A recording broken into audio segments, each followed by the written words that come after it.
Assalamu alaikum wa rahmatullahi wa barakatuh. This is 1 FM and it's Sunday once again, so it's Let Me Tell You Sundays. I am your host, Julian Morrow, and there's no Barbara Ali yet. He's on his way, God willing, but I'm very happy that we've got Earl Brown in the studio once again, back by popular demand. And already the phones are going. Who's on line one? We're talking Black History Month, by the way.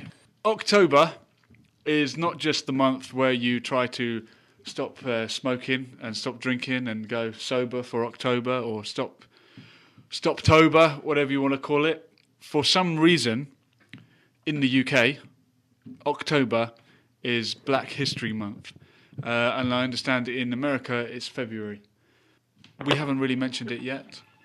We've got someone who is on the... Walaikum salam. Are we through to Spencer? How you doing, brother? Very well. Spencer, welcome to the show. You're through to myself, Julian.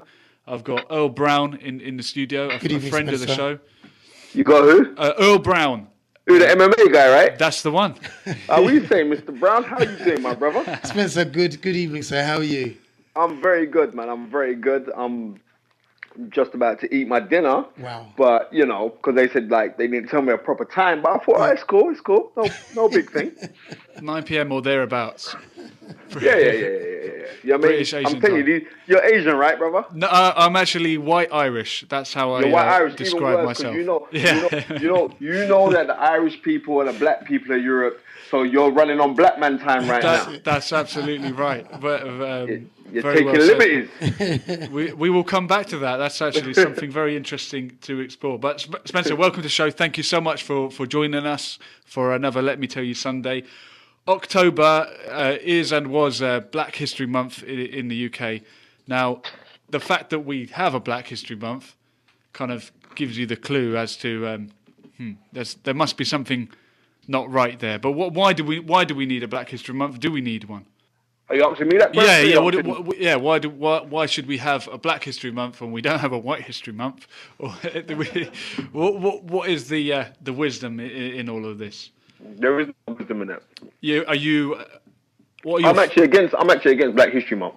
I'm glad we got Spencer on for the show. Okay, why is that? I've watched Morgan Freeman's video recently explaining why he's against it, and I could. Well, I'm kind of on the same line as Morgan Freeman. Yeah. But you see, what exponentially what Morgan Freeman is dealing with. Morgan Freeman, the acclaimed actor, is dealing with. Unfortunately, the rest of the world don't think like Morgan Freeman, but I understand where he's coming from, because if we're dealing with racism or from where racism has come from, when we're dealing with that, then we know like racism itself in today's society does not exist in higher intelligence. If you've got higher intellectual values, racism is not a part. I'm telling you this now, and I'm saying this as a black person who's born in this country of Jamaican descent, African, but it doesn't exist when you're dealing with intellectual value. Intellectual value, racism does not exist. And when you're dealing with spiritual value, it certainly does not exist. So no intelligent person would be racist? No, because you're not. Yeah, I'm telling you that now. You cannot be soundly intelligent and be racist. Earl Brown, it does not make any sense whatsoever. I'm lost for words. Spencer, I'm lost for words, mate. Seriously.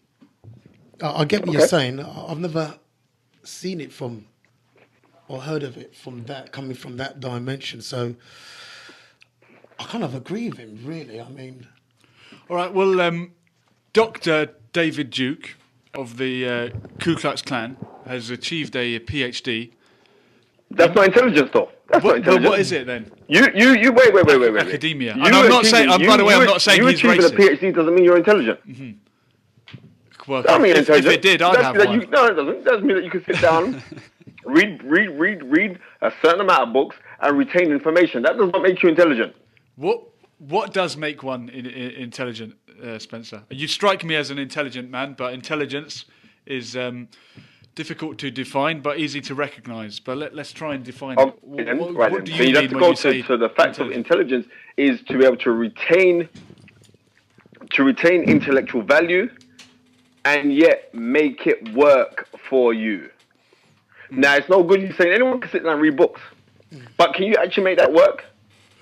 Well, how many times have you seen people who go to universities or come out and they haven't got no common sense? Right? Yeah. Now, let me just break this one down to you. I can break this down like, one of my dear friends and one of my fighters, Larry Kendall, former fighter of mine, would turn around his mother, his late mother would say to him that common sense isn't so common.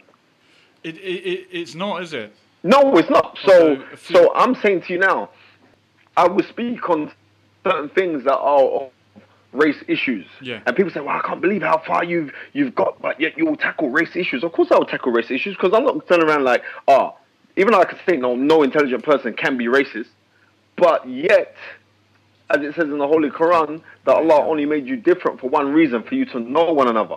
Yeah. Now, regardless of what religion that you're breaking down, when you deal with a group of people who are deeply religious, as they are deep religious, the color bars are non-existent. You go to any church where you get devout Christians, and you can see a black man get married to a white woman. There's no drama in it, but they wouldn't suggest or have the opinion to that anybody else who is not of their religion and who are we got a caller. They wouldn't be into this. Hello. 1 second, Spencer. Sorry, I think we've got a caller online too. You're through to One Ummah. Who's this? Oh, sorry, it's Sophronia. Hi. Sophronia, excellent. Well, welcome to the show. Sophronia, I was put in touch with you by a good friend who described you as Afrocentric. Is that a fair description? Yeah, I'm trying to be. Okay, you're trying to be. Well, you're through to Spencer Fearon. We've got Earl Brown in the studio. I'm feeling very outnumbered here. I'm not very Afrocentric. Why do you feel outnumbered? Well, I'm not very African. You'd have to go back a long way. Is that wait. You see? Talking nonsense like that is why racism is still apparent. You should not feel outnumbered. No, Spencer, tongue-in-cheek, anyone who knows me will know I'm very used to this I don't care about that. Don't make them jokes, all right? Well, you're winding me up. Well, forgive me. I did want a controversial... Just jokes, brother. We can all joke together. But, Safrina... Yeah, you know about a joke? I'll come down to that studio and bust your head. How about that one? We'll have to have you. At least it would be a clearer line. Safrina, you're through to Spencer. We're talking Black History Month. Spencer is against it. What is your take on the patronising month that is Black History Month? I think that for the time being, in the current society, we need a Black History Month. We do? Good. Yeah.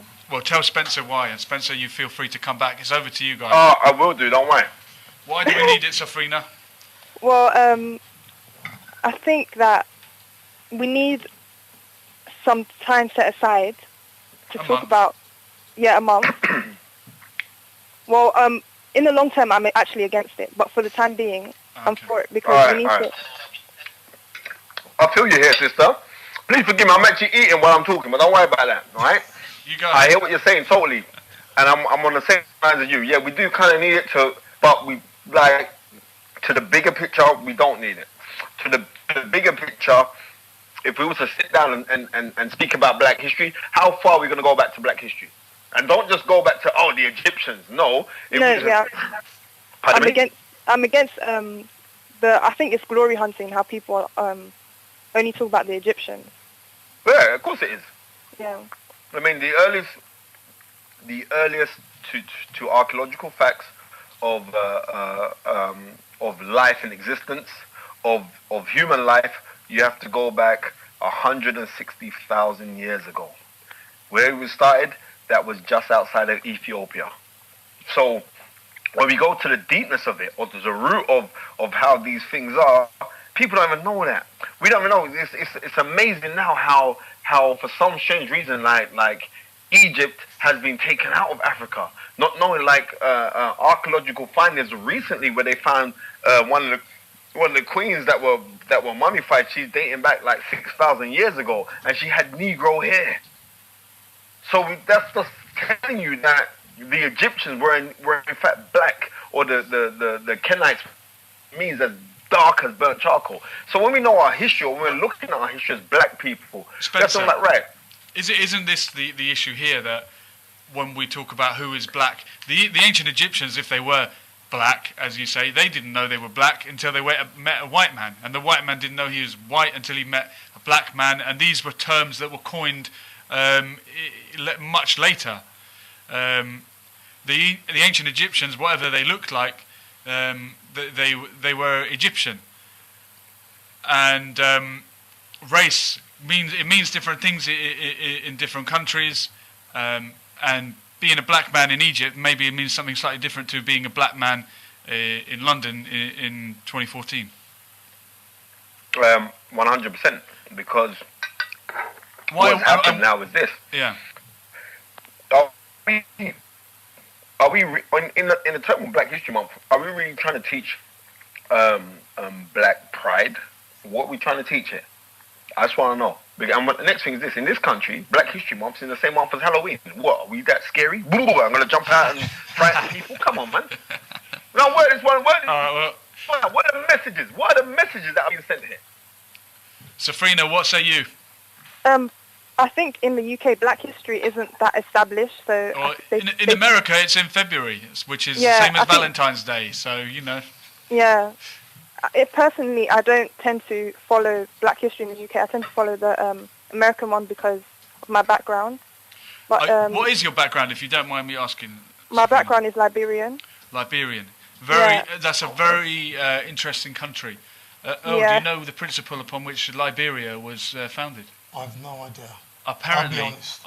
Safrina, you're going to correct me, but isn't Liberia the idea of liberated slaves being sent back to Africa? Yeah. Is that in your heritage then? Yeah. Wow. Can you just explain to people that don't know? Well, basically, Liberia was created for write it down, brother. For some say for benevolent reasons. Okay. But also for some malicious reasons. They thought that blacks and whites couldn't coexist in America. So some people were sent against their will, and some people went out of their choice. Wow. And basically, when they went there, their goal was to Christianize and Europeanize the natives that lived there. But they had the slave mentality because so they couldn't assimilate with the native Africans, so they ended up oppressing them for about 130 years. Wow, so these so-called slaves that were returning to Africa actually dominated the society. They took the same ideals as their slave master, the oppressors of the Americans, and this comes from... I think there's another caller for it. We've got another caller on the line. Hey. Who's that? It's Marshall. Marshall. Yes. Speak up, fella. You're through to Spencer. Yeah. Earl Brown's here. We've got Safrina on the line, who is a Liberian. Hi, Marshall. How you doing? You know Earl. Yeah, I know Earl. Marshall, welcome to the show, fella. Thank you so much for getting involved. No worries, man. Are you black or African or both? What's the deal? Well, I'm African, but I guess if you're trying to talk about skin colour, and I guess the world calls it black, so I'm black. Yeah. 1 second, Safrina, we can get you back on in a bit, but we're going to have to let you go for now while we talk to Marshall. Keep listening. Thank you for your comments. We will go back to you in due course. Okay. Just for the sake of the lines. Okay, bye. Thank you, Safrina. Sorry, Marshall, your level was a bit low there, but... Well, can you hear me now, yeah? Clear. Can you hear us? Yeah, I can hear you. Whack him right up, yes. Okay, cool. So look, you're a British black guy, but I know you well personally, so I know you're of Nigerian descent. Yeah. But what comes first to you? Because I've been brought up in England, it's like I feel more British than African, if I'm honest. Really? But like my family really too cultural because my dad wanted us to be educated here first, and then like honestly, I don't even have to speak the language or no wahala. There you go. No, thank you for giving me. I know what Hallam means no trouble. I think no, like yeah. If I'm wrong, then I can just about correct me. No, well, I wouldn't know. Okay, so for you, your identity is British primarily. So does Black History Month mean anything to you? Do you affiliate with it? Do you find it patronising, like Morgan Freeman, or? I know Morgan Freeman. He's a critic about it. He doesn't want to relate with it because he thinks Black history is American history or something like that, and he also thinks that there's no White History Month. So he doesn't want white people don't sort of want history relegated to just 1 month or something like that. But me personally, I don't really observe it, but I can understand about the annual observance of the United States and the UK sort of remembrance of Black people, what they've done throughout history, which is okay, fair enough. But anything else, I haven't really looked deep into it, so I can understand like a lot of things happened in the past with Black people, slavery and racism. So to recognise, give people honour and dignity. Yeah, I respect that, but I think it's. You're right. What's happening there? No, what is that? Is there MMA going on? Yeah, there's some. Where's that coming from? A grappling match, yeah? We just I'm grappling Earl Brown. You want to come down to the studio, bro. He's called me in the triangle. I don't know what that was. You asked him playing some sound effect. But no, Marshall, what I think it is, as you alluded to, this is an American thing. Yeah. The Black people that got taken to America, all they were left with was the fact they were Black. You had Irish Americans, Italian Americans, German Americans, and the Black people lived there, and they were marginalised, and they didn't have anything. The Black people in the UK were either of a Caribbean background or of an African background, and I think that gives you a stronger identity. Well, what say you, Earl Brown? The white boy doesn't know what he's talking about. Probably, I'm guessing. I'm trying to put myself in someone else's shoes. But that it was celebrated obviously in United Kingdom because of that Ghanaian analyst or something. I can't remember his name. Akib. Yes, you're right. That's correct. So I think it was because that's when it was established in UK. But I don't know anything else. Like I think. I guess UK kind of recognises those American pioneers, Carter G. Woodson or whatever. Well, so I'm gonna throw this out there. Cool. Marshall of a Nigerian background. Yeah. Earl Brown of a Jamaican background, right? Yeah. When you guys meet each other, do you have an affinity of having had the Black experience, or are you from, as is geographically the case, from separate continents, and his culture means nothing to you, and your culture means nothing to him? See, when I see someone like Marshall, I can identify with him straight away. You can, because of the experience in this country, right? No, because I can relate to him. Okay. I know that whatever I've been through, he's probably been through it as well. Yeah. You know, I'm not talking about sexual experiences, but you said it. But yeah, anything I've been through, he's been through, and that's how I kind of relate to him and others that look and even sound like me as well. So, Marshall, do you find that?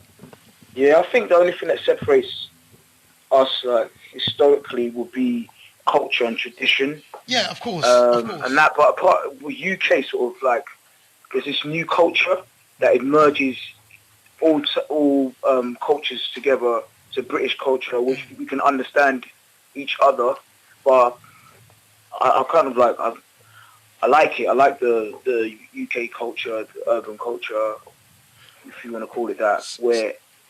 So there's never rivalry in London between Africans and Caribbeans? In the past there has been because of misunderstanding, but nowadays it's the line's getting thinner and people are beginning to tolerate each other. Because I think that West Indians, they used to have problems with the way the culture of Nigerians, they didn't understand it. They used to think it was loud or whatever, but now we're understanding that those things don't really matter. It's because the first generation of Africans that came to this country, they came later than the West Indians. So obviously, people are not understanding a new culture that's come in. So now we're all understanding each other. That line is getting thinner. People are beginning to be more tolerant of each other, and so I think like it's the urban culture is the way forward. The UK culture is the way forward. Yeah. A common identity of being Black British or just British, or whatever that means in the modern British sense. Not in the way that Britain first to look at it, or the BNP, but exactly as Spencer would say, an open-minded, intelligent person would say. Yeah. Marshall, thank you so much for coming, for getting through to us. Thank you, Marshall. Well, I heard some comments about intelligence. Yeah. Is there anything you'd like to say about that? Well, I think like obviously without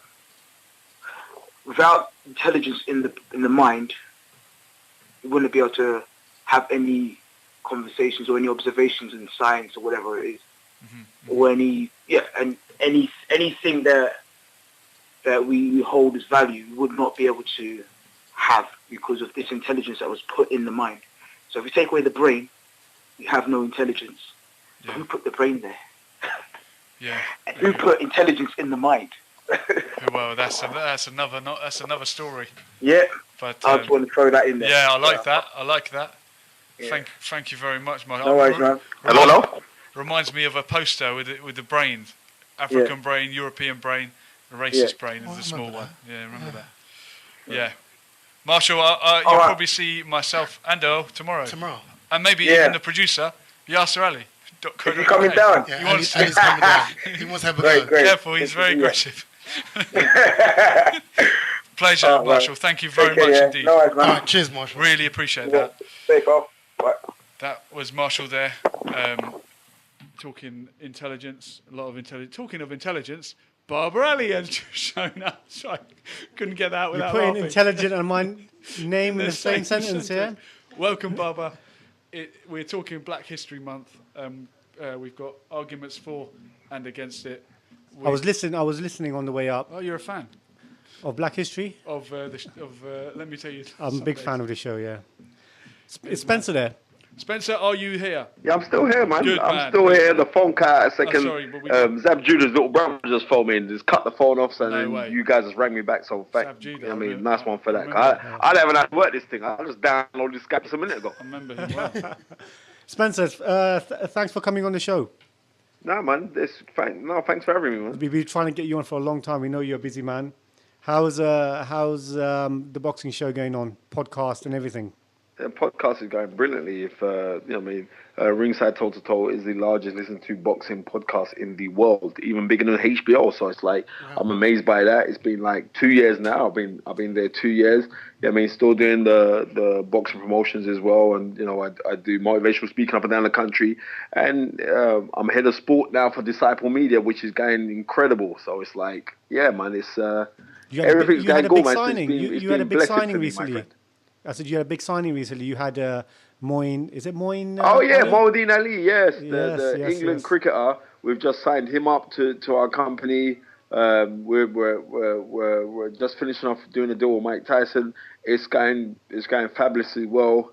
We'll be signing up a couple golfers who are very, very big, but at this moment I'm not at liberty to say who they are. But Chubby Chandler, the golfing manager and agent, the second biggest in the world. It's IMG is the biggest, and he's the second biggest in the world. And this is a one man. So we're signing a couple guys in 2 weeks from his company. So we're going up north to go and see him. And it's right now I'm just so gratefully blessed about everything that's going on. Yes, alhamdulillah. That's really good. It's really good to hear. For many of us out there, tell us what Disciple Media is.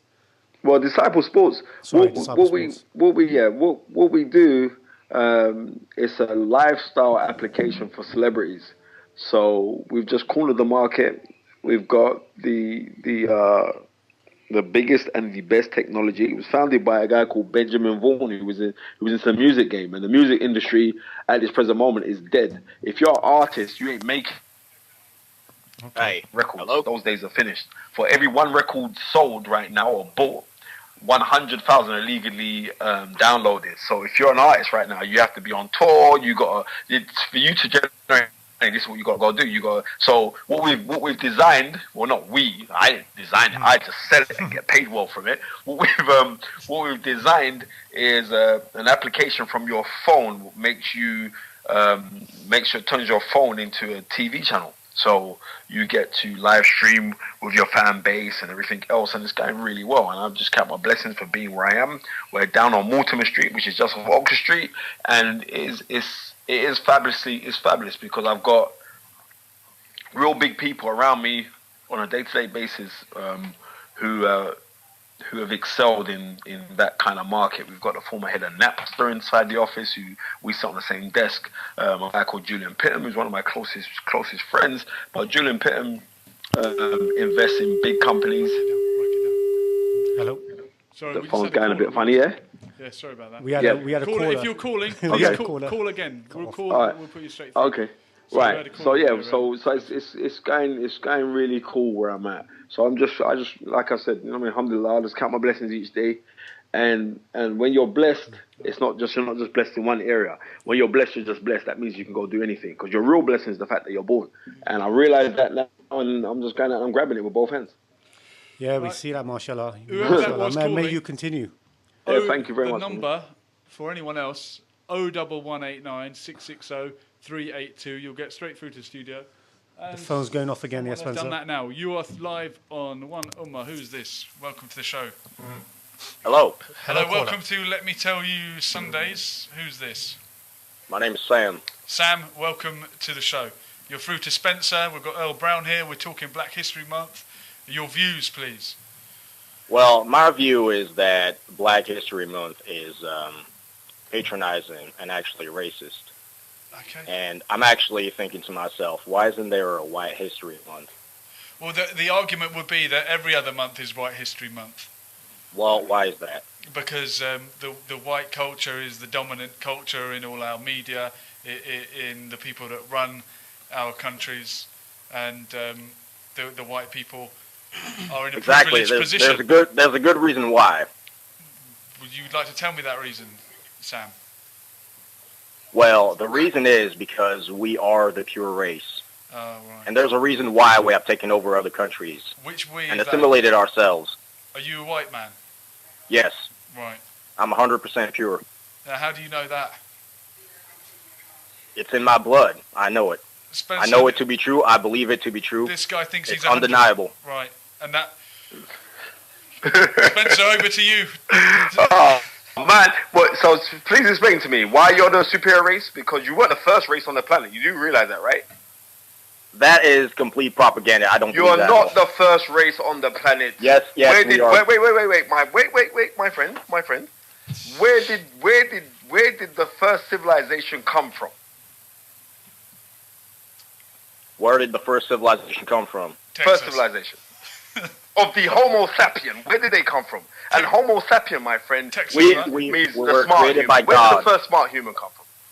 We're created by God No, but where did they come from? Where did From God Eden. create them? in Eden. In Eden. Yes. Where is Eden? Eden is a place that God created. Okay then. All right then. Well, this is what I got to say to you, brother. Until you can go deal with, we have to deal with facts. Wait. Let me get this straight. We are not brothers. In We Eden, are not where's brothers. Eden? You don't know. Where is it? Where is it? Yeah, where's Eden? Come on. Geographically, where is it in the world? Let's have a conversation, not an argument, please. I'm not arguing. Not you. Talk to the other guy. All right, cool. Is it Sam? I- Is it? Am I being argumentative?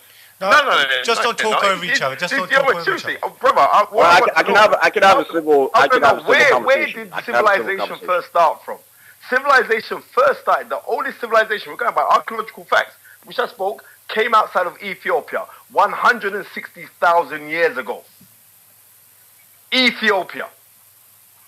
People from Ethiopia do not look like you, pure white people. They don't look like you, brother. To this day, they still don't look like you. That's a fair point. Okay then. They were black, my friend. That's what they were. And they were the first man who walked around, or the Homo sapien, that stands for the smart human who walked around on two legs. right, was a black man. Look, I just believe that. Yeah, but your belief, we would have been better off. You have to come with facts. It's quite easy. You believe in your belief so much that becomes reality. I ain't arguing. That's your reality. But you have to come with facts. Your facts. I don't know. What are your facts? Tell me your facts. We would have been better off if we would have just left that country alone. What country alone? Africa. If you left Africa alone, but everyone comes from Africa. It's a scientific fact. So obviously, if you left it alone, you could leave it alone. But then, if you left it alone, you wouldn't be in existence. You come from the loins of an African. That's where you come from. The original man was African. These are not my words. These are the words of white scientists. The pure race, as you call it. Are you serious? I'm telling you. So you got Negro blood somewhere down in your lines. You know what I mean? I guarantee go to any genealogist. I don't think I could live with myself. They could take a swab from your saliva, and they can tell you historically where you come from. Go and do it. It's an amazing thing. I've had it done. Go do it. Go check out where you're from. Where would you suggest I do that? Where I go Google it. Go find out. What part of America are you from, sir? I'm from Texas in the South. All right, from Texas in the South. Well, go and Google it. There must be somewhere a genealogical center in your area where you can get your historical facts from. They take a swab from you, and they from there they can determine from your DNA, and then from your DNA strandings, that you can find out like where your heritage is from and everything else. You might not what you have to know is this. Listen, 1 second. You're a Christian, right, brother? Yes, brother. Right, you're a Christian. So therefore, you being a Christian, I say this to you. Now, Adam was created from dust. We got in Bible. We have to talk Bible now. Because, you know what I mean? I grew up in the church. So I know Bible. Even though I'm a Muslim now, but I grew up in the church. Now, Adam brother, you betrayed the church. As far as I'm concerned, you betrayed the church. I betrayed the church. Okay, cool. All right, no problem. That's brilliant. All right, high five. That's great. Anyway, moving on. Now, the Earth DNA, this is scientific fact, is 7.83. Now, you believe, because you're a Christian, that you come from Adam, yeah? Who in Adam, if he came from the Earth, what color is the Earth, brother? The Earth is all kinds of colors. No. What color is the Earth? Let's be real now, come on. What color is the Earth? What color is the Earth? It's brown, like dirt. It's brown. Okay, then. So it's not your skin tone, right? Yeah. It's not your skin tone. What's the point? It's not white Earth. It's brown Earth. Most black people are not actually black. They're actually brown. You do realize that, right? You would agree with me there, Mr. Brown, right? Earl Brown, you agree, right? Right. So therefore, I'm telling you this now. Brown by name. If you should check the DNA stranding inside human beings, our frequency level is 7.83. This is facts. Now, the DNA level of the Earth's frequency is 7.83. Now, if you was to go and look at the universe, and you must know that the universe is 13.8 billion years old. 13.8. And this is scientists telling us this. This is not me saying this. I'm telling you what scientists are telling us. Scientists are telling us this. This is how old the universe is. They're saying that the Earth within itself is 3.4 billion years old. They're saying the Earth is that. Of human life or human existence, we're only going back 160,000 years. So the Earth in frequency of the human being, if we believe in Adam and Eve, I'm not saying that I don't believe in Adam and Eve, I'm saying because you're a Christian, I have to do with you and what you believe in. We are all connected. They came from the Earth. This is a fact that the first man on Earth, because we're saying that he came from Earth, this is what it says, that God created him from mud. We believe as Muslims, or as you as Christians say, he was created from the Earth. The first form of racism was when God said to all the angels and all the living of his existence, or the beings, to bow down to Adam. And what happened? Satan, the devil, said, no, I'm not bowing down to him. Why? Because I'm made from smokeless fire, and I'm higher than he is, and he's come after me. That was the first form of racism if you're a Christian. Sam, put that in your pipe and smoke it. But wow. Thanks for getting in touch. I'm speechless. I'm out of here. Good man. I'm sorry. I can't listen to this. Appreciate your call. Thank you very much. There he goes. The first. Don't try to bring no. This one time. Don't try to bring no foolishness to me. I'm not. People call me the knowledge. I don't just know. I ain't got knowledge just on boxing. Even though I'm a vicious historian, everyone knows this. Fantastic. Don't try to bring them foolish talk to me. Like I'm saying to you, you know what I mean? God created all of us. If you believe in that, right? But if God created all of us, then know this part here. The things what we argue and fight about, we should be arguing what are the things, or we should not be arguing, but we should be agreeing on the things that we agree on. Instead of looking on the things to argue about. I ain't got time for this nonsense. I can't believe that this guy actually phoned in to talk rubbish. Yes, I'm a Christian, sir, and blah, blah, blah, and all the rest of it. Okay, then cool. If you are a Christian, this guy who just got off the phone, because I know he'll still be listening. If you are a Christian, that means that you are meant to be Christ-like, right? If you're a Christian, you're meant to be Christ-like. And if you're a Christ-like, more Judaism than anything else, because Jesus Christ himself was a Jew. Well, we got another one. Let's see who this is. Welcome to the show. Hello. Who's this? Hello. Welcome. Who's calling? I got a message to that hillbilly who just rang up. You got a message for the hillbilly? Go ahead. Well, this isn't a gay black chat show, so I know he gets his kicks out of calling and talking to a black American, but I'm just a bit disgusted. And what's your take on Black History Month, Cole? Who is this, by the way? I'm really proud to be a black citizen and the black people, and I'm just really happy. And who are you? Who is this? My name's Leroy.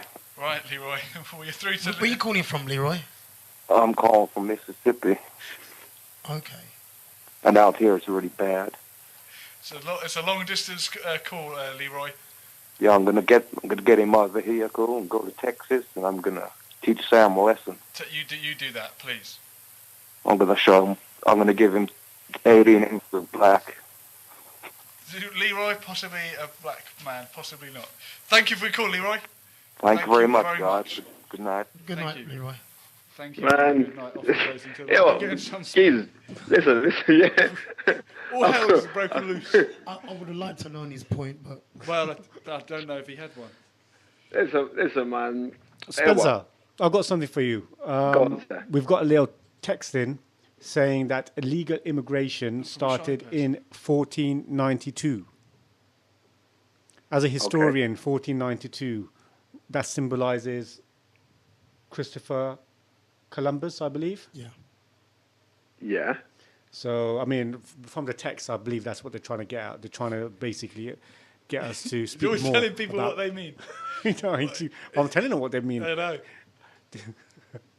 Spencer, is that a valid point that, yes, when the Europeans went to America, it wasn't their land to invade? But it wasn't. Come on, man. Let's go back to Burning Spear, who I mean, I don't know if you know who Burning Spear is, but Burning Spear, by my eyes, man. And Burning Spear, Christopher Columbus is a damn blasted liar. That's the big. I got it on my iPod right now. I listen to that all the time, Spencer.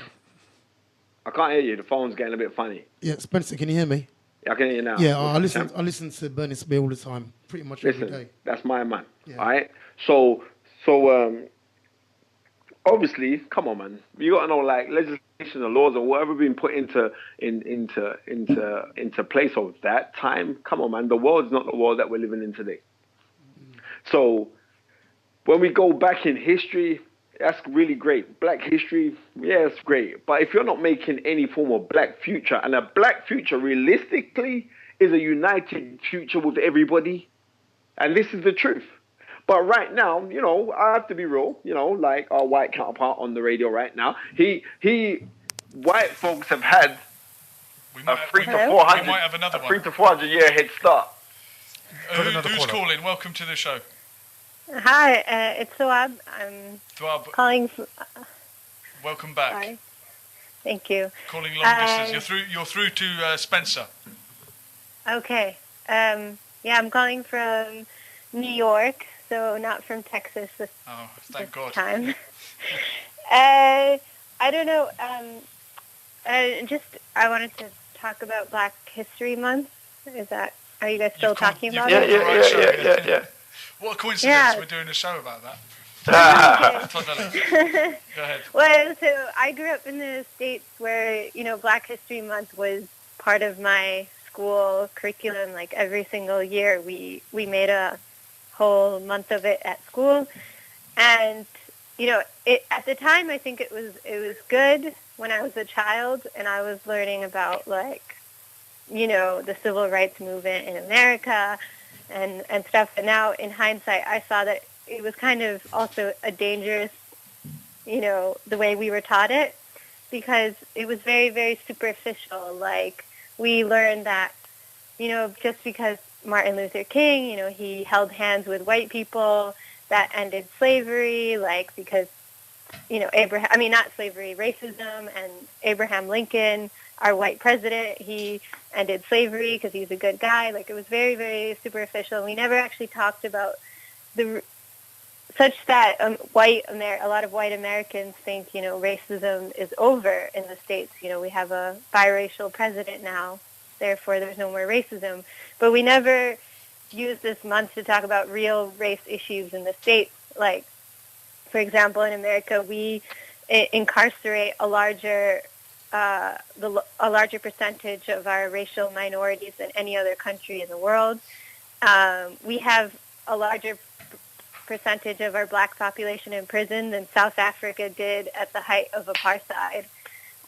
1 in 3 black youth in D.C. are in prison. So I think we still have institutionalized racism in the States. And I don't know how it is in the UK, but Black History Month, we don't actually talk about race, even though that's supposed to be the topic, I guess. Spencer, what say you? Have you spent any time in America? Yeah, come on, I just came back from America last month? I was out there for the fight, May of a fight. Of course. Do you think it's dealt with very differently here?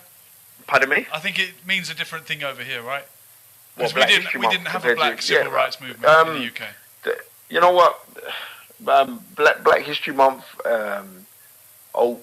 in the UK, because we're in England, right? In the UK, I just think it's for awareness of going back about who did what, or the black people that rose to a pinnacle at a certain time when they wasn't meant to rise to a pinnacle. But like I'm saying, until we can really address, people don't see racism in this country, and if you do speak about it, then it's like you've got a chip on your shoulder.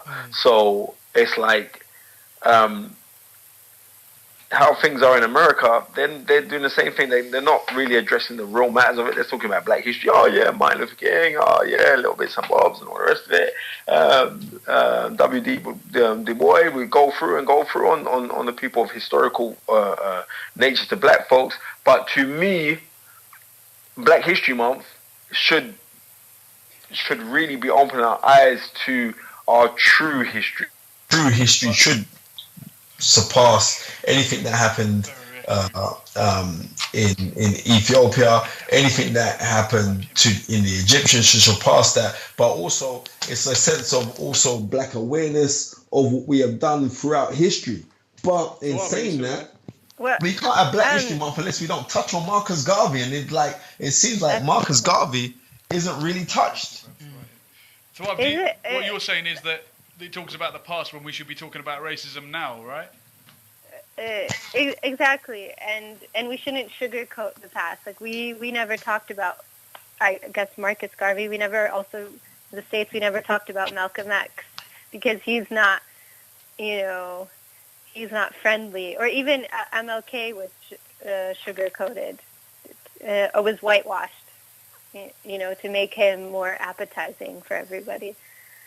But I wanted to... Hello? Hey, I'm here. Yeah, just in terms of, the true history, isn't that also kind of... The thing that worries me about that isn't that kind of... If you just replace a Eurocentric history with a Afrocentric history, isn't that kind of responding to racism with racism? Like, is there no middle ground? Like, I don't think we should just, replace Eurocentrism with Afrocentrism. I think both of them. I don't think history is black and white like that. Yeah. Well, there's many shades of grey, but I don't think they're trying to replace anything. I just think it's trying to raise an awareness, because if you think about it, right, throughout, what was it? It was 2008. Barack Obama was inaugurated as the president of America, right? Mm-hmm. And you got to think, just that alone it just opened eyes to possibilities of chance that you can go and do things.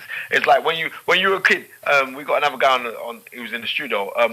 When you was a kid, did you ever think that you could be James Bond? Tell the truth. No. You didn't, exactly. You never thought you could be James Bond. No. Chris Eubank believed it. Pardon me? Chris Eubank believed it. Yeah, I know. Yeah, right. But did you think that? I definitely you didn't think, yeah, exactly. You didn't think that, or do you think that you could be Superman, or it's like one of my fighters, Darren Hammond, former British champion. Darren Hammond said when he was a kid, he wanted to be white. He was a black kid. He said he wanted to be white. Yeah. You know what I mean? Because everything that he was getting, every picture of any superhero or anything else, actually were white people. So he said when he was a kid, and there must be loads of kids of that era growing up in the 70s in the UK who wanted to be white. You know what I mean? I can say undeniably that was never my mindset, ever. Do you know what I mean? Because I was very fortunate of how I grew up, because I grew up around white folks in my area, but I had like a kind of dual personality, because on the weekends I'll be in Kenneton, which in Kenneton was like a predominantly white area, and then in the weekdays where I went to school in a predominantly black area. So I kind of had the two mixes. So when I had like white guys who I grew up with as little kids who were like my brothers, and I would leave and go around the brothers who were my brothers. So it's kind of cool. So in Buffalo, did you ever wish you were a different race? Never ever. Are you crazy? Oh, I'll call it from America. Let me tell you this now, right? Spencer, one second. I want to bring the caller back in. Thawab calling from Buffalo. Did you ever wish to be a different race or gender, for that matter? I'll throw gender in there. Ever wish you were a guy? I will say yes to both. There you go. As a child, I definitely thought it would be so much nicer if I was, I was taught being pretty was being blonde, having smooth hair, having blue eyes. So I definitely aspired, or I wish that I could look that way. I thought that was something I could just become. And then I think even more so, growing up, I definitely wished I was a boy. I think that's another, after the civil rights movement made a lot of strides, and a lot of, like Harriet Tubman, a lot of black women helped bring freedom to slaves. Then they were told to go back to the kitchen. So I think undercurrent of racism is definitely sexism. Yeah. Thawab, thank you very much for the call, and thank you. Don't give up on that hope. Thank you. That's okay. That's a female from America. I thought I'd throw gender in there with race. Spencer. Yes, sir. Brother, tell us about power struggle or power structure. You've got different races. You've got the white race, black race. You've got now Arabs. You've got all these different races, and they all in some way like to say that we are the dominant. Nowadays. Arabs are not a race, but anyway.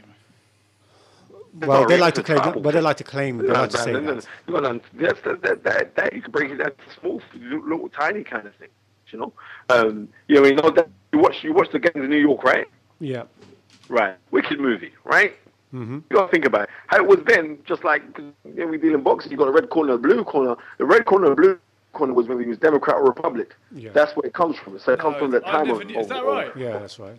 That's where it comes from. That's why in the red corner, blue corner, just like over here, the Conservatives are the blues, and the Reds are the Labour. You know what I mean? So that's the power struggle right there. Fantastic. I didn't know that. I never. You didn't know that, did you? I never knew that. Learn something new each day. How about that one? Right. So what I realize is this: if I was to refer it back to boxing, red corner, blue corner, you are still in the ring. Just like whether you're right wing or left wing, you are still the same bird. I don't vote. Mm-hmm. Right? Because you're still voting for the same thing, which is a system. I'm not into none of that kind of foolishness. So when you talk about the people trying to roll like they're the dominant force, then no one's not the dominant force. You know what I mean? You break this one down, it's like the dominant force is actually yourself, not collectively in saying, oh, let's build up the white race, or let's build up the black race, or whatever. The dominant force is actually yourself.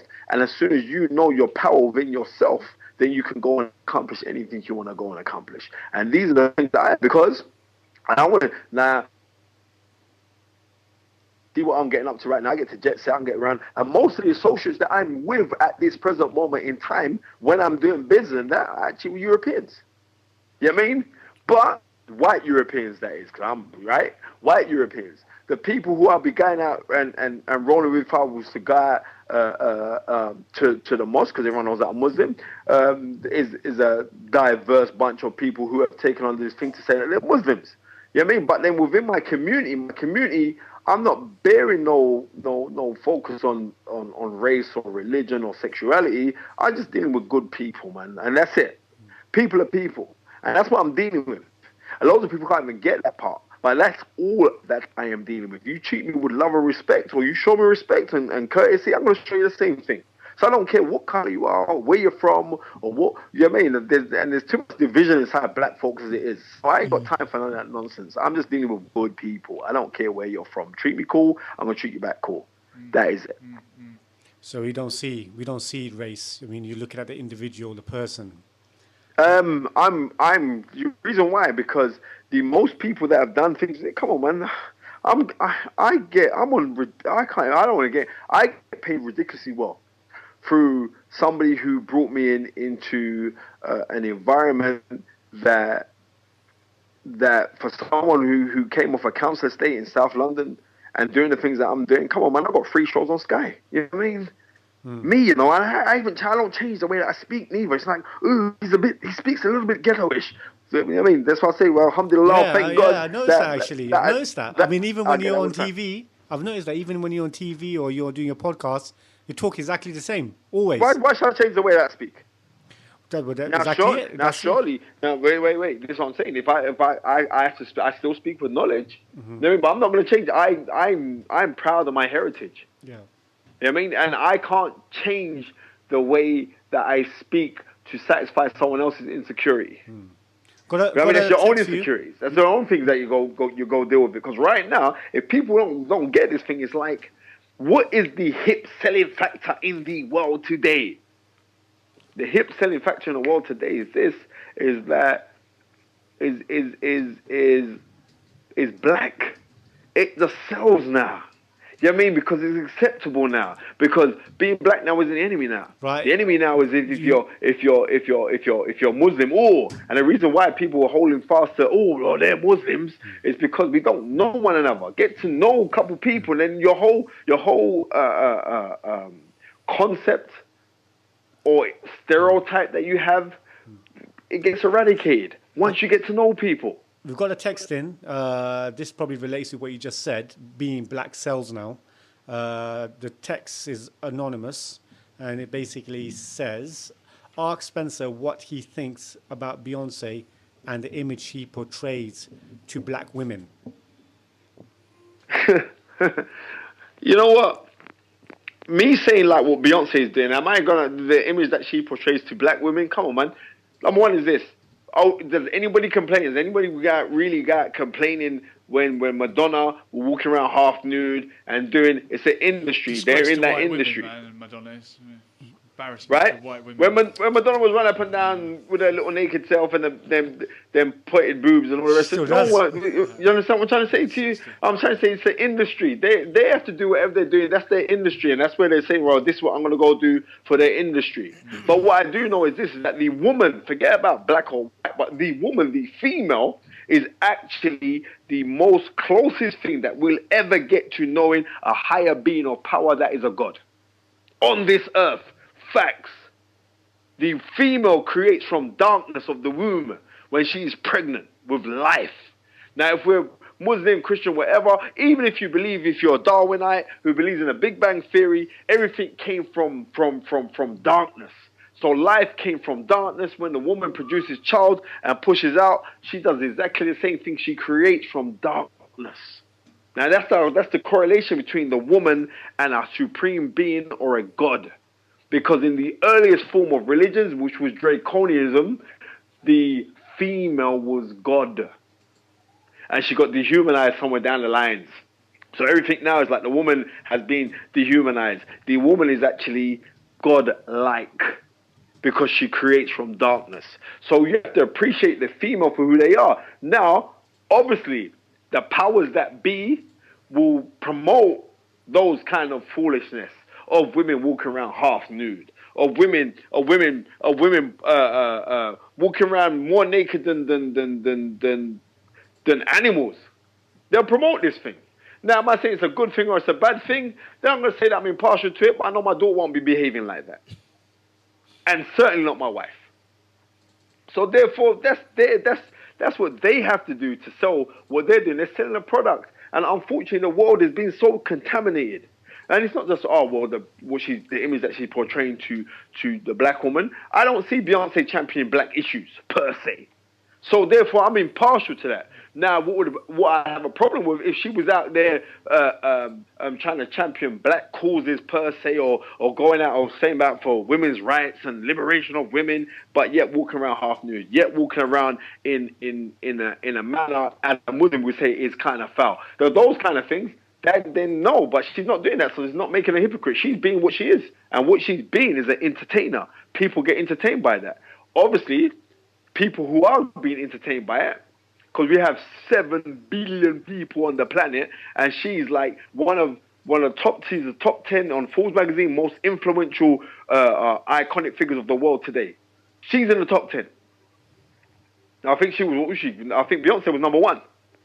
Now, off of that, we're saying, okay, then that's you. But I'm saying, like, for those kind of things, I know the worth of the female, and the worth of the females, which I will impregnate in the minds of my daughter on a constant daily basis. That you don't have to. You have to carry yourself with pride. If you want to carry yourself and walking around like I don't know, then that's your business. I do know, like, anything that God created of any value, He made it hard to find. Come on, man. So therefore, the woman is meant to show modesty, in my mind. But if a woman was walking half nude and thinking, that's your business. But I know my daughter can't do that, and certainly my wife can't. We've got a caller, Spencer, and producer. We're going to find out someone else's views. Who's this online for? Welcome to the show. Hello? Hello, it's Safrenia again. Oh, welcome back. Glad to have you back on. Safrenia, if you caught the start of the show, is a Liberian, Afrocentric. Barbara Ali, you weren't here. Have you been listening, Safrenia? Yeah. Have you disagreed with anything anyone said? I think, is it Spencer that was just talking? Okay, yes, he was, yeah. I just want to add that it was the Europeans that taught us that being half nude was wrong. That we, particularly in West Africa, women used to walk around half, and they still do walk around half naked, but it's just that the breasts weren't seen as sexualized. This is a very interesting point. And it was due to the factors like Christianity, and even that in Europe it's cold, that they covered up. So when they came, they brought their ideas and they forced it on us. So they've sexualized the idea of the human parts of the human body. So would you want your daughter to be walking around half nude?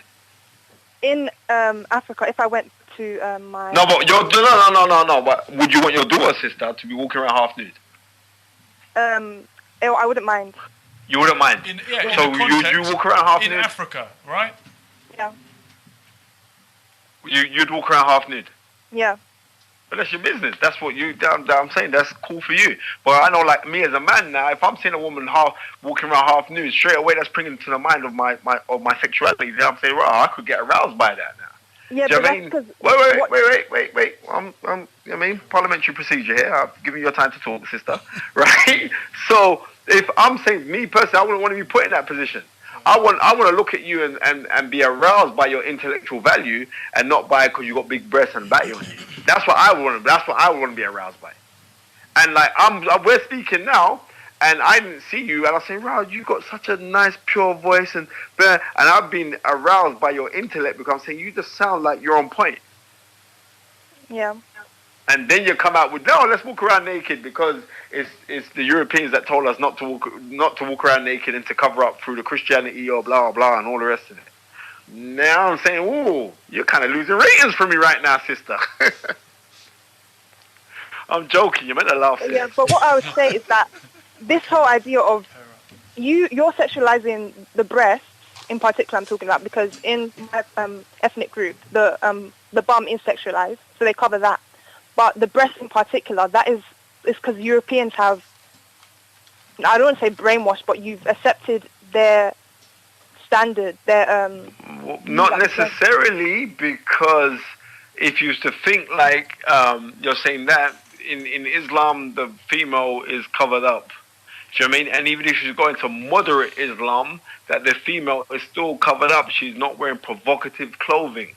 Okay, let's forget about Europeans, but even all these Abrahamic religions are not native to Africa. We had our own belief systems before Abrahamic religions were spread in Africa. Powerful point. Yeah, but the female in before in Africa, she was still covered. She wasn't covered up ridiculous, but she was still covered. And then certain times you do have, like you'd have certain tribes that nudity is just their thing. They just walk around nude. You know what I mean? They're on a different spiritual plane to how we think now, because I'm saying if we see a woman walking around nude now, I know as a man, and any red-blooded man will be thinking, rah, we're not looking at her like, rah, I want to know your intellectual value here, sister. No, we're looking, rah, I want to get with that. Do you see my girl's shape?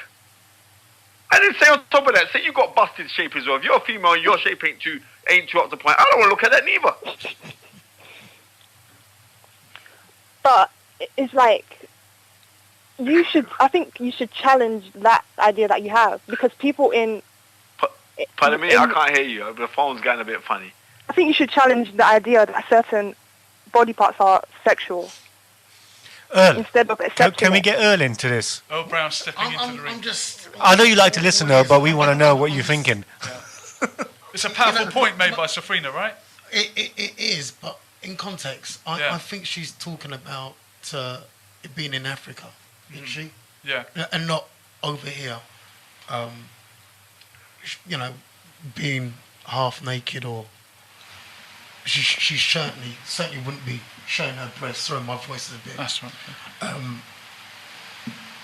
So she'd be. Safrina?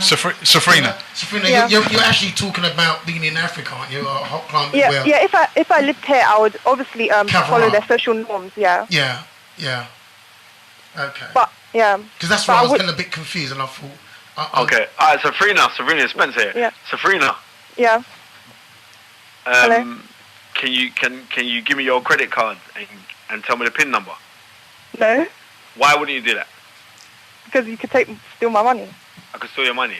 So Yeah. isn't your the real money of you, who you are inside you, isn't that more important than the money in the bank? Who you are as an individual, isn't that more important?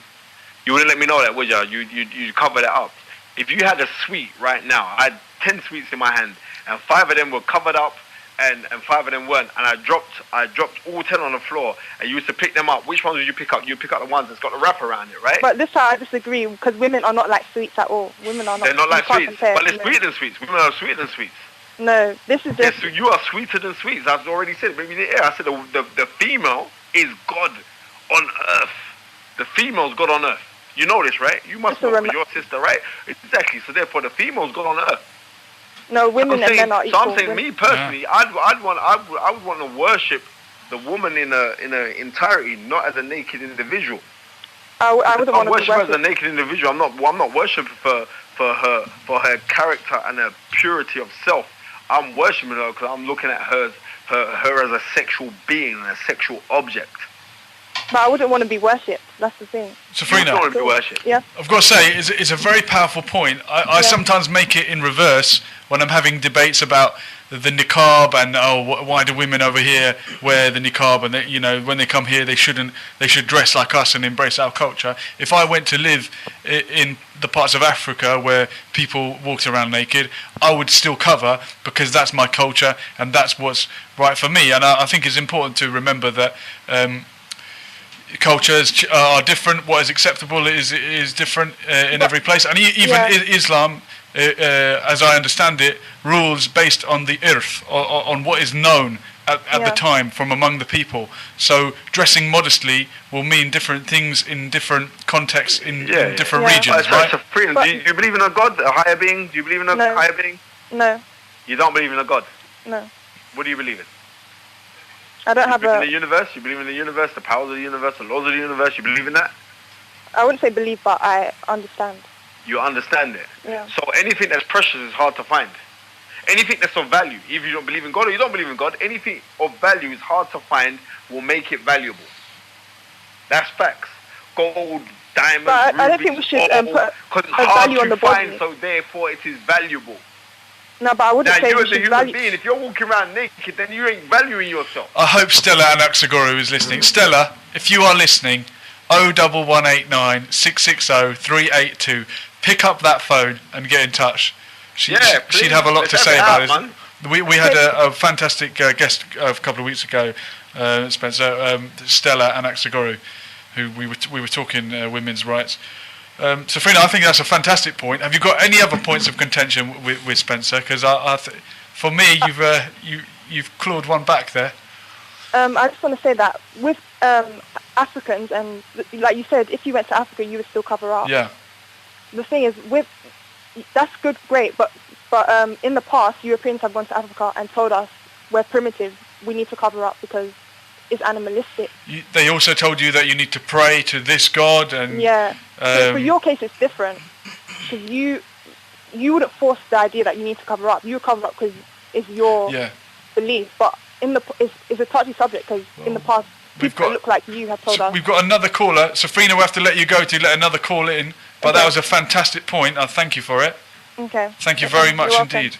Thank you. Big up, Safrina. Still my sister. No, nice one. Yeah, love you. Respect. We got a call. Hello, caller. I hope this is Stella Anaxagoro. No. Oh. It's not. Who is it? Sorry. It's Sawab again. Welcome back, Sawab. You're second. You're just as good. Okay. Better. Now I'm just kidding. I just called real quick because I was really offended by, I don't know who, I can't tell voices apart, but I think it's Spencer. All black people sound the same. Is that what you're saying? No. All right. I offended you, sister? How did I offend you? All right. Because, so you're Muslim, correct? Or is that what you said earlier? Yeah, go on. Okay. Yeah, no, and I am as well. And I wear hijab, so I am I cover 95% of my body, everything but my so how my did I face offend you? and hands. I just think that, these metaphors that Muslim men use to get women to cover up that, wear a pearl, wear a pearls in a clam, or where candy should be wrapped up, because if you drop your candy on the floor, it'll, that's not the metaphors. Chat up that's lines. Not what we were commanded to be modest. We're not, women are not pieces of meat. Women are not pearls. Women are not, they're humans too. And men are not animals. You yourself, you can control yourself. You can teach your sons as well as your daughters. You can teach your sons to be modest. You can teach your sons to lower their gaze. It's not, it's not, it takes two to tango. It's not a one-way thing. And as the other caller, I forgot her name, said, it depends where you are in the world, different places. We're all taught different meanings of modesty, but to equate women to candy, it's just ridiculous. No, it's not ridiculous, sister. It was just me using it as reference to say, like, what one would you eat? So therefore, you say, right, if I could do that with candy, then if I could do that with candy, then what would I do? What would I do with you? Wait. What would you do with a human being? What would you do? I think humans, me and you, obviously, we should not be reduced to a piece of candy or. That's not. Okay, not why we cover. Okay, I'm gonna break it down. And then you're also implying that you're also implying that women that don't wear a hijab are somehow spoiled or rotten or of not good use. That's completely incorrect. Yeah. No, I didn't say there's no good use. I just know which ones I'd be eating from, which ones I wouldn't be eating from. Yeah. Okay, well, That's what I'm saying. That's what I'm saying. I'm not saying nothing else in from that. us. Now, Pete, you can even take your day alone. You're saying like, oh, you're Muslim, you wear the niqab, and you cover like 90% of your body. Then that's a good thing, right? But it's your choice. No one ain't forced you to do it. That's your choice, right? I believe that's your choice. Okay? Yes, no? Is that not your choice? Yeah, that is my choice. Right. No one ever put a gun to your head and say, you better just dress like this or else you're in trouble. Right. That's your choice because you know that is what your Lord has commanded you to do and that's what you're following. So for that, then I'm high-fiving you right now, sister. I'm giving you a cyber high five through the frequencies right now. Right? That's great.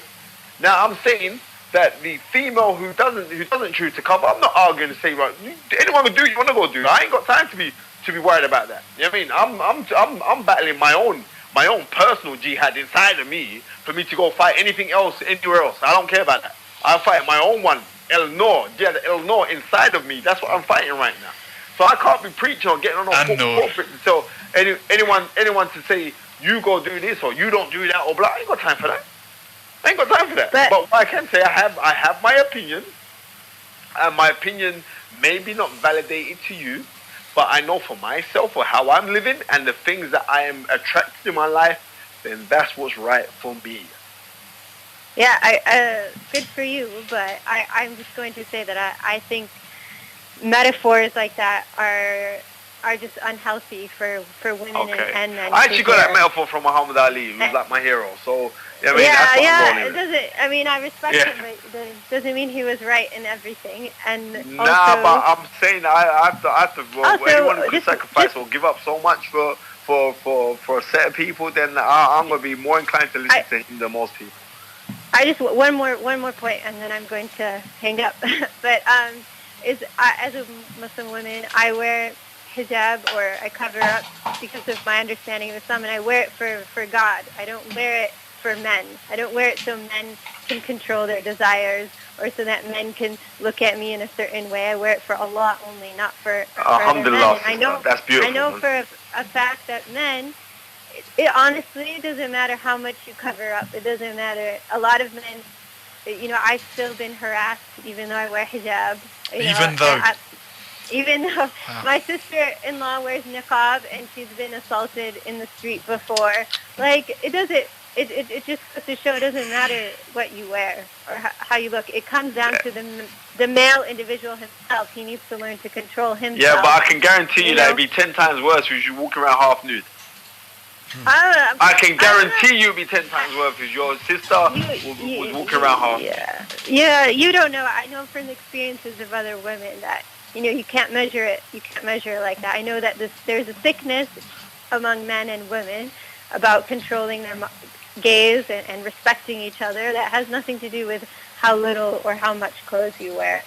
But anyway, that's just my opinion. And sorry to butt in again. No, seriously, thank you very much, sister, man. Seriously, you kind of dropped me some knowledge there. I'm still going to be kept on my opinion, though. Well, thank you very much for your call, for your calls. Thank you. I'm sorry to offend you on radio. It's okay. Thank you very much. Well, there you go, Spencer. We like it when you make the phone ring. Yeah, for real. All I'm saying is this: anything that I believe that God has made precious makes it hard to find. No, I take both points. Hard to find. It was a draw. It was a draw, that one. No, she had me on the ropes and everything, man. I know. Wait, the judges. No, look, wow. What can I say? We've debated all kinds of things I thought we wouldn't get. I'd made a ton of notes about Africa and the and who is black and who isn't black, but these conversations go wherever the wind takes them. Barber, you enjoyed it? Yeah. I mean, Spencer quoted Muhammad Ali there quite a few times, and Muhammad Ali also had an opinion about the nudes in Africa, or the deepest, darkest parts of Africa. What was he called them savages? That's what he called them, and that was on Michael Parks in 1974 after he beat George Foreman for the heavyweight title when he's 34 years old, right? Yes, right. That's right. I was just about to get to that. Well, look, okay. I'll tell you. Here you go, Spencer. Spencer, you with me? Yeah, I'm here. Okay, so Muhammad Ali made the comparison to the pearls. We'll take that. And I'm a fan of Muhammad Ali. I agree with most things that he said, but he also said that he found black women more attractive if they had some white heritage in them. Now, do you agree with him on that one? He said that in 1974, right, when he was over in Zaire, when he was getting ready to fight George Foreman. He said, "Oh yeah, they need a little bit of white in them." I know he said that. So, and he said that. So what do you want me to turn around and say about that? I'm just asking you how you feel about it. How do I feel about that? Mm-hmm. Well, considering I know, like, I'm lighter skinned, so I know somewhere down the lines I've got some European blood in me somewhere, right? You know what I mean? So, how I feel about that? He said it at the time. I could actually understand where he's coming from, even though I don't agree with him. I understand where Muhammad Ali at that time was coming from. But Muhammad Ali said a lot of things. Muhammad Ali at the time... He did say a lot of things. But he said a lot of things. Muhammad Ali at the time didn't... In 1974, when he was questioned by Michael Parkinson, he didn't deny the fact that he thought of his teachings then when he was in the Nation of Islam before he converted to conventional Islam and became a Sunni. He said the white man was a devil. So, you know what I mean? And now, you ask him that, would he agree with it now? No, because we constantly evolve. Absolutely. So no doubt. Now, if you was to sit with Muhammad Ali now and say, well, you said, that, he would turn around and say, come on, man, I said that when I was 32 years old. You know what I mean? Now he's close to 70 now. So obviously he'd be totally different. What year did he make the Pearl comment? 1973. He made the Pearl comment 1974. Oh, 74. Okay, right. When he fought Fraser. Because we constantly evolve as human beings. Absolutely. No, I just thought right. I throw that in there. But seeing as we're speaking about Black History Month should really be. I mean, the person that should be taught more frequently in Black History Month. Seeing as, and even though I don't agree with Black History Month, but the person that should be taught the most is Marcus Garvey. Okay. Marcus Garvey kids should be quoting Marcus Garvey daily. White kids, black kids, Asian kids should be quoting Marcus Garvey as a motivational speaker. That man was incredible, and that man awakened black consciousness in the 20s in America. And he was actually a Jamaican who studied at Oxford University, and that's the man for me. As far as I'm concerned, on anything, Marcus Garvey was the man. I quote Marcus Garvey regular. My daughter's 8 years old. She can quote Marcus Garvey. Marcus Garvey is a very, very powerful individual. And that's the guy. And I'm sure that Earl Brown will back me up on that, man. Marcus Garvey was the man. 100%, Spencer, definitely. For someone who can jump out like, our deepest fear is not that we are inadequate. Come on, you know it. Yeah. Our deepest fear is that we are powerful beyond measure. Come on. It is our light and not our darkness that frightens us the most. Come on, man. We need to wake up and get with this program. That's what we need to get with. You know what I mean? That you have to understand that from when we are born, the fact that we're born, we're 1 in half a billion chance of being on Earth. 1 in half a billion. So it's 20 million to 450 million sperm that fly out rushing to reach the egg. So by the time we're born, we've already won. Just think of them odds.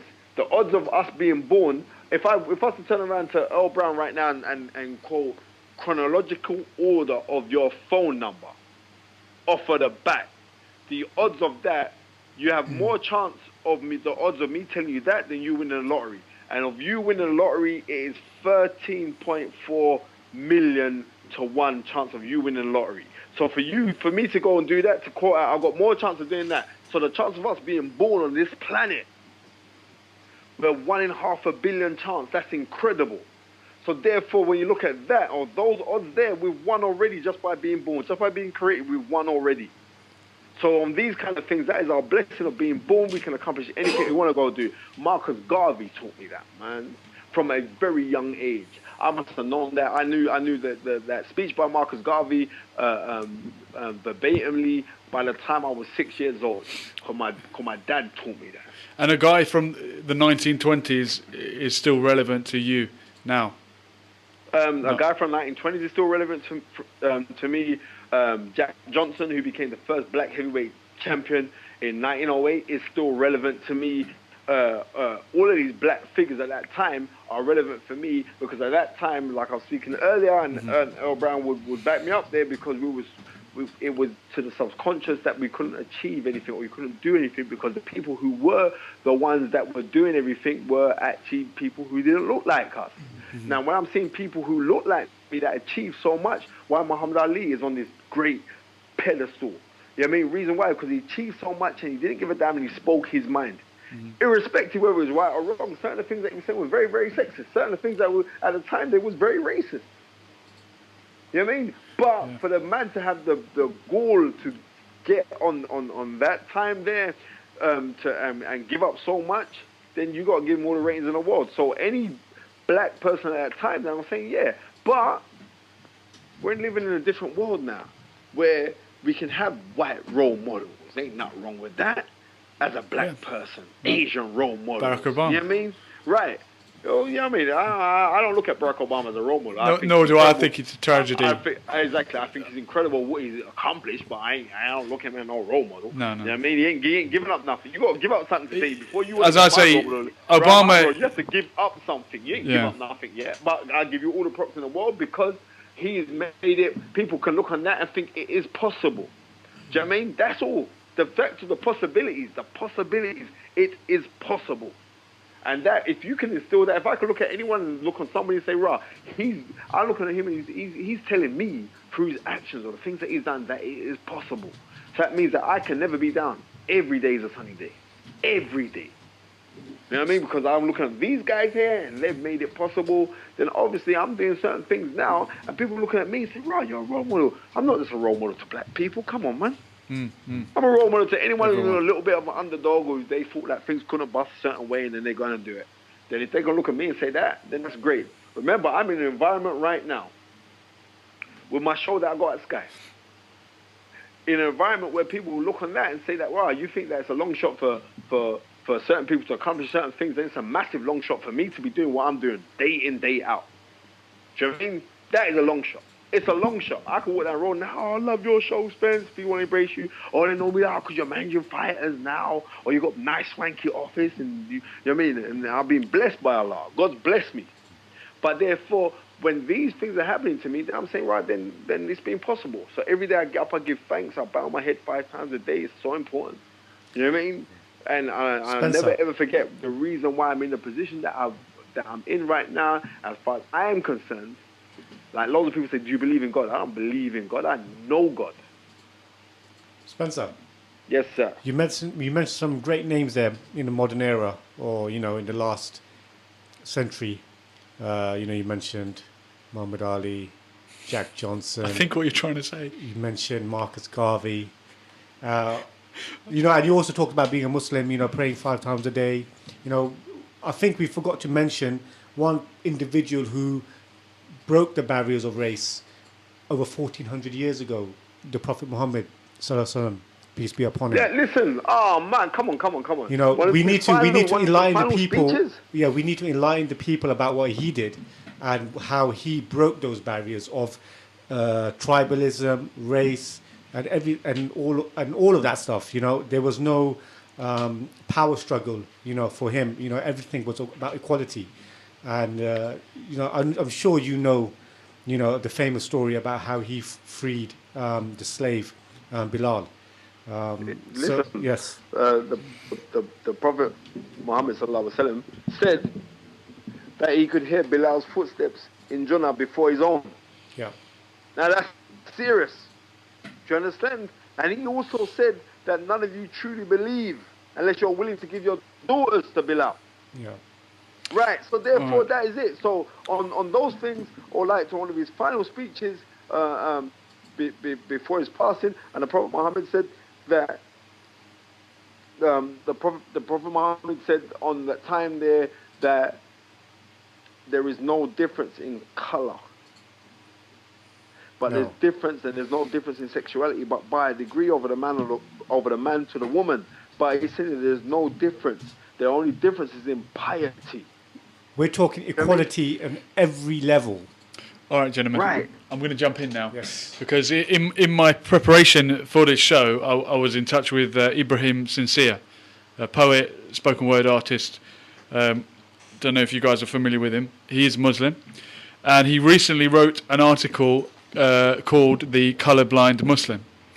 And in it, he mentions, and I'll read from it, Bilal. Ah, yes, Bilal, the token black guy for usually racist Muslims to prove they aren't racist. They respect Bilal after all. Don't get me wrong, there are two statements I would like to differentiate between. One, there is no racism in the true teachings of Islam, obviously. And two, there is no racism amongst Muslims. So, obviously, the teachings of Islam forbid racism entirely. But how quickly after the Prophet's passing did people in the Muslim lands go back to their old ways? Spencer, you know, on your Facebook, you've said many times about racism in Islam. And many times. You know, you get quite heated about it, and I've read the comments, and I've tried to get involved a few times, but you know, the thread just goes crazy.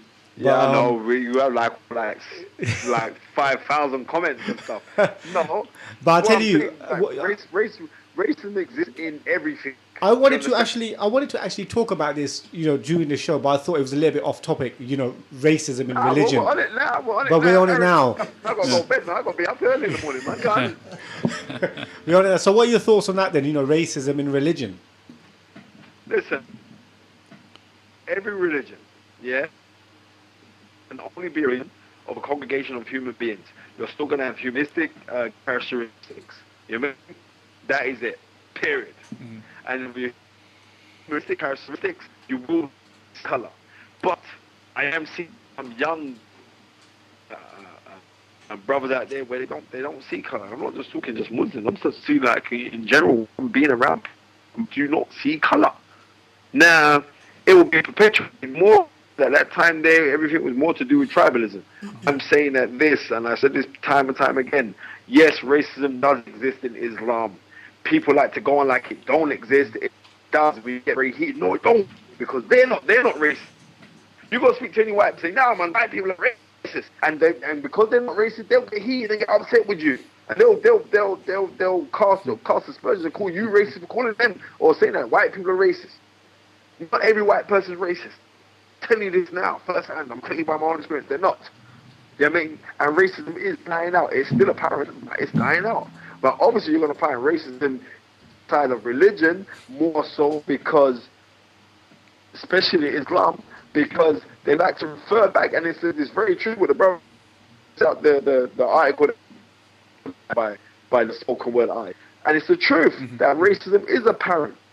And it is among the people, not among the teachings, obviously. Yeah. Well, it's apparent. But that's what I'm trying to say. When you're dealing with real spirituality, man, you ain't seeing no color, man. When you're dealing with real spirituality.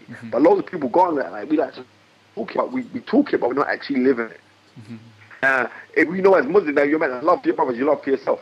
How do we solve this problem, Spencer? I mean, what are your opinions on it? How do we solve it? I know it's there. Solve it? How do we solve it? Yes. So easy to solve. All right? It's so easy because I can say, me as a black person, I had my own stereotypes about white people, which over the years, now I'm 40 years old. I know I look good for my age, but I'm 40 years old now.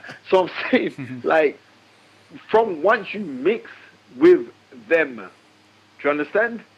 Then it gets eradicated. You say, right, you're actually just like me. That's kind of crazy. Right, that is it. Once you mix with them, you have to mix. And that's how we get rid of racism. It's quite simple. Get rid of racism. Be in an environment. You know what I mean? I'm in an office right now. There's about 12 of us inside the office.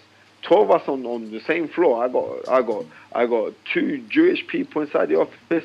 I've got one Catholic guy. I've got Greek Orthodox. I've got so many different people. Sounds like a joke. Right, I'm telling you. And then a horse walked in, but walked in the pub. Right, and this how you know that people are just people. Do you know what I mean? We like to put up barriers. You know what I mean? Because religion is actually division, because we're saying to ourselves, our one common denominator in all religion is that the devil's always the same. Seriously. Look at all religions, the devil's the same. Our God's different. You've got to worship this way, you've got to worship that way. But why can't we just all unite and just fight the devil? Well said. Well said, yeah. All right. Fantastic. Barbara's got some text, I think. We've got from shy people. Off-topic. Okay. Off-topic text. Go on then. But as we're coming to the end of the show, I think we'll let it in. It says, it's an anonymous one again. Ask Spencer what happened with Lennox and Nassim in his gym. It's been years, but he never lets on what happened.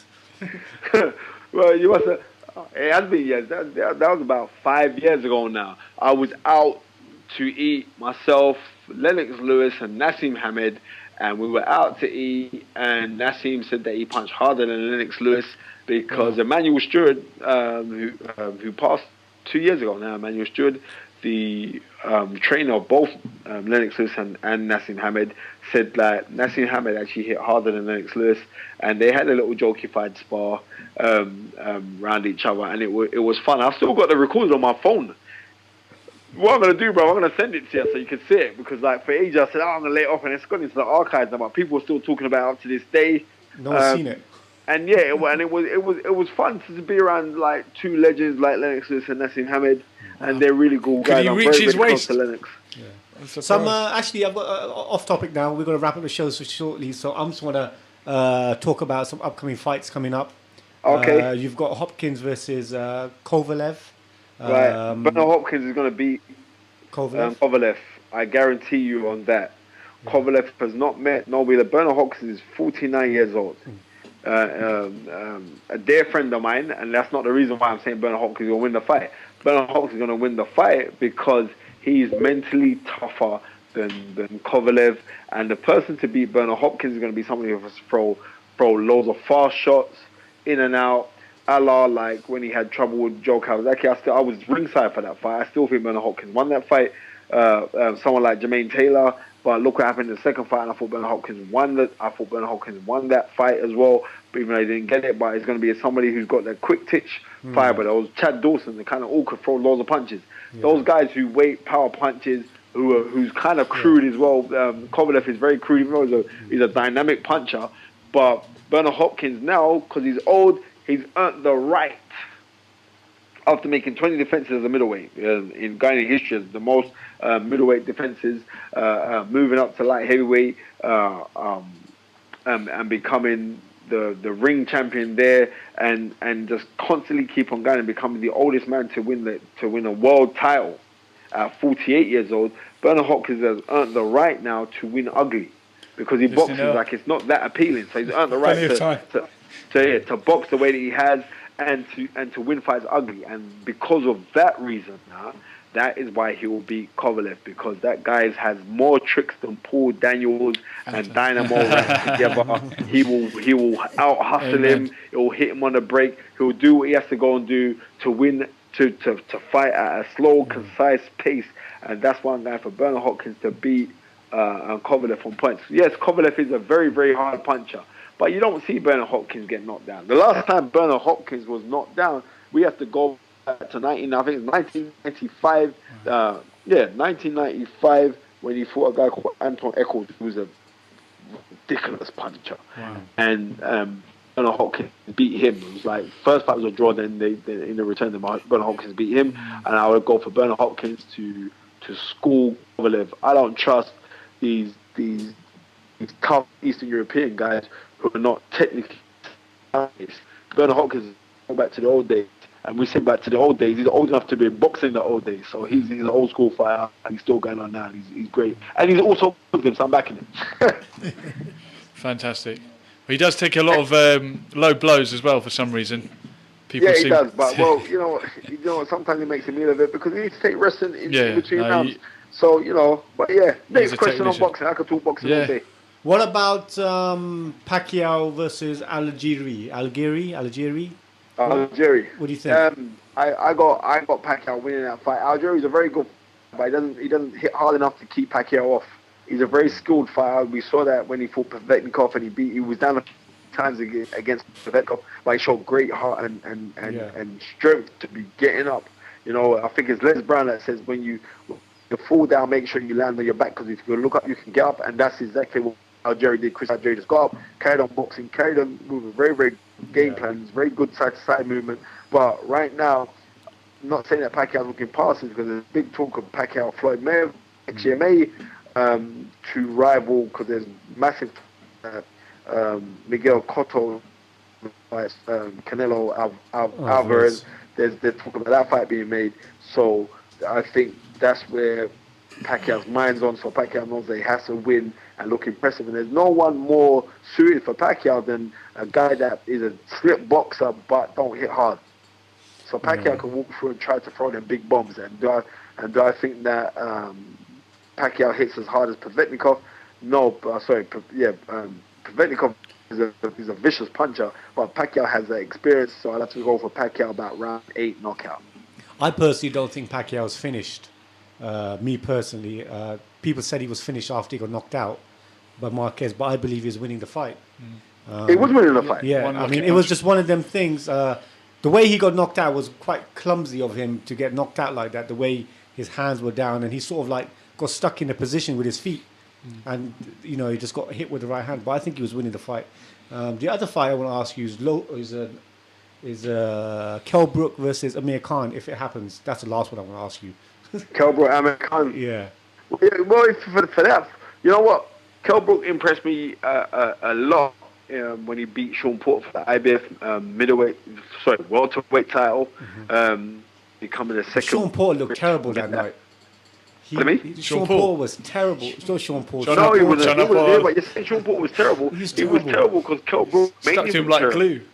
Yeah, he's awful. I mean, Kell Brook made him look terrible. And I know Sean Porter pretty well. I've seen him a couple of times when I'm out in the gym as well. His dad Kenny's a real nice guy. But when you see guys start to act to the crowd and start taking out things he wasn't himself in that fight. It's like, you became champion of the world, and then it kind of went to your head a little piece because Sean Porter looked vicious against Paulie Malignaggi. He put fear in everybody's heart, saying, "Boy, this guy's serious."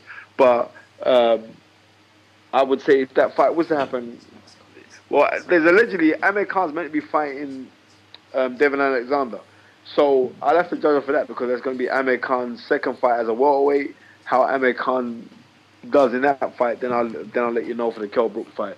But right now, when you win world titles, it brings you out onto another level, and that's what's happened now with Kell Brook because he won a world title now, and that's going to be buzzing. He's going to be buzzing right now. Amir Khan's hand speed will give anybody in the world trouble because he's got the fastest combinations in the world. Yeah. Anyone, and that's including Floyd Mayweather. He'd give Floyd Mayweather trouble. Because he's that quick.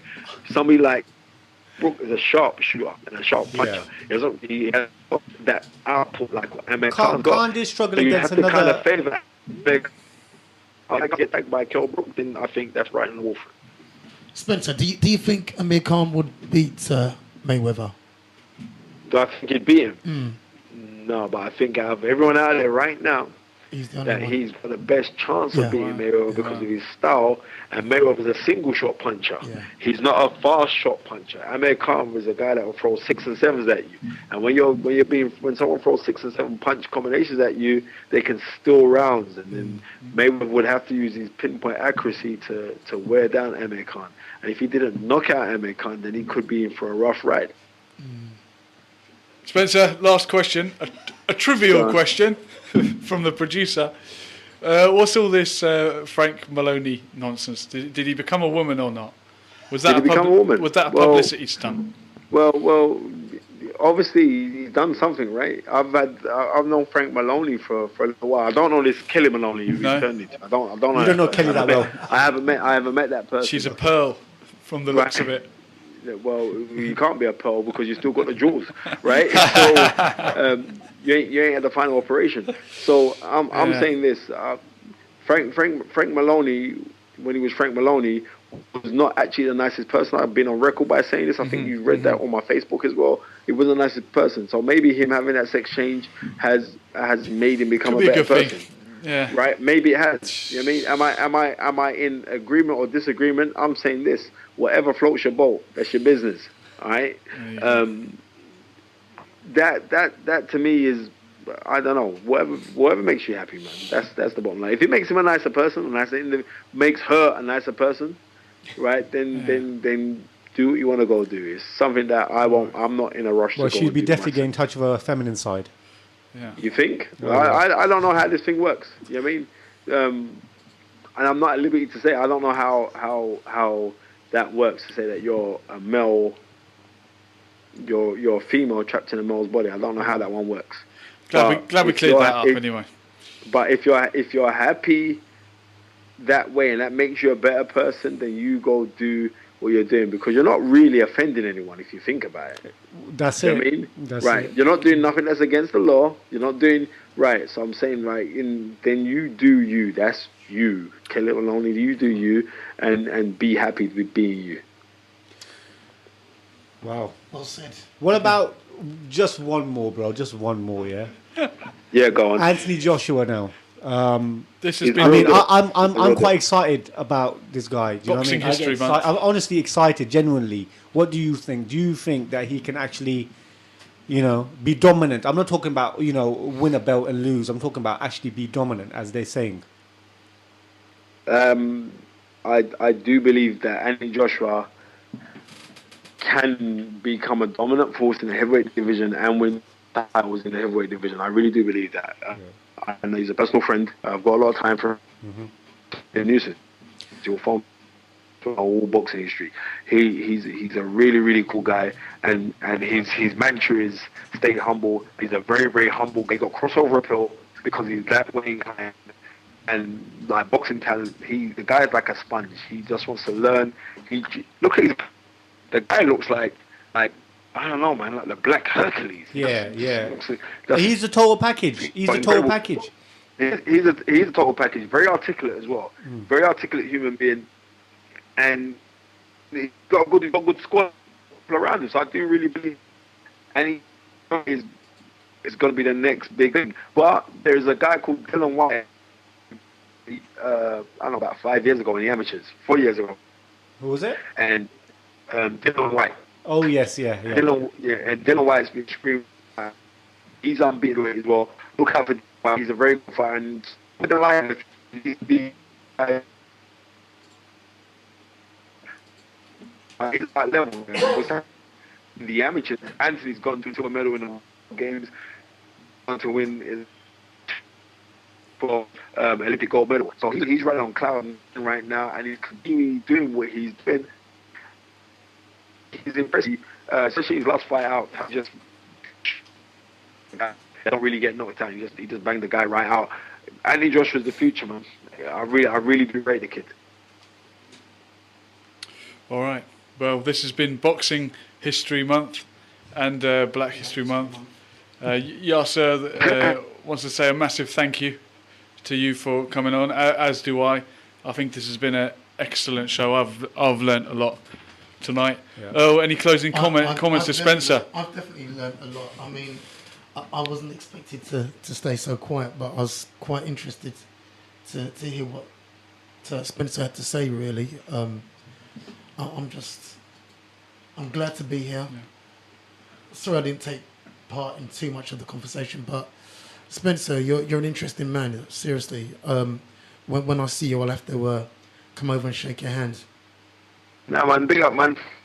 No, listen, man, like I said, it's all love, man. It's all love, and when you got to realize, like, our blessings that we're born, we can accomplish or do anything we want to go do. So the mere fact that I'm speaking to you right now, Mr. Brown, is a great honor. It was a great honor to on a show, because for ages brothers have been trying to get me on this show for about, I don't know, a year, 2, I don't even know how long. It's been ages. Every time I get messages, come on the show. Yeah. You know I'm busy, man. You see what I'm doing. You read my statuses. Yeah. But it has been a fantastic honor. I'm going to cuddle up my wife now. I got an early start tomorrow morning. So assalamu alaikum to all the Muslims. Peace and blessings to all the non-Muslims and Christians. And I say this in closing, that, anyone, you can accomplish anything you want to go do, man. You got to visualize to materialize. Peace, 2 fingers. I am Spencer Fearon. Tune in to Toe to Toe. You know what I mean? Tune in to Toe to Toe, Ringside Toe to Toe, which is the best boxing podcast, and it's also on Sky On Demand and on Sky website. I will do. Honor speaking to you. Fantastic. Thank you very much. Wow. Okay. There goes Spencer. Barbara Ali. Yes. What a show. The first bit was the best bit, but anyway. Oh, did I miss that, did I? I was actually listening. Went downhill. I always went downhill as soon as I came, yeah? No, it was brilliant. Black History Month, boxing. Boxing, you name it. Wow. What women should wear. We could talk about anything. We've proven that. We could talk about anything. But we probably shouldn't. Yeah. Well, it's that time for announcements. There's no local announcements going on. I don't know. I'm not too good with announcements. Strength challenge. Oh, the strength challenge. Oh, yes. The bench press, raw bench press challenge. Reading.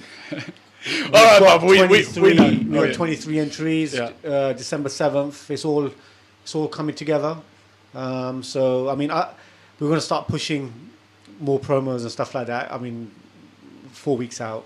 So, but all the lifters and all that getting prepared. So, it's going to be another good one. It'd be nice to get all the community together and all that, and hand out medals and trophies to all the local boys. I think it'd be good for the community. So, have we flyed some of the local gyms in the area? Yes.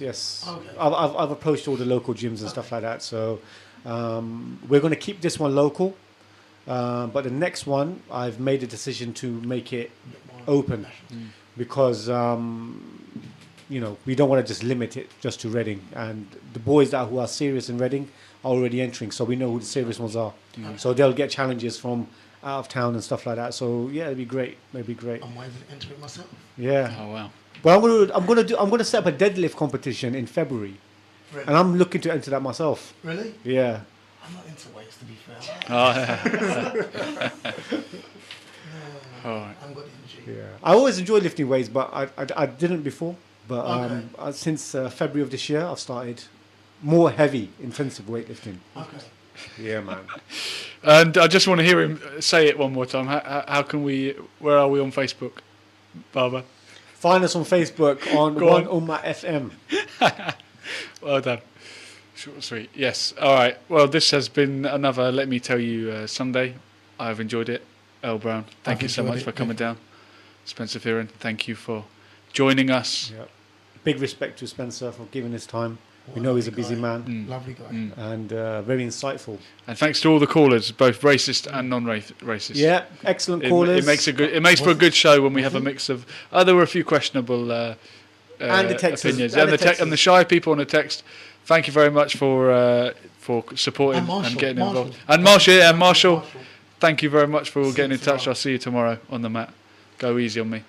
Barbara, it's over to you. Okay, so from myself, Barbara Ali, Julian, and Earl Brown, and the producer, Yasser Ali, Assalamu alaikum wa rahmatullahi wa barakatuh.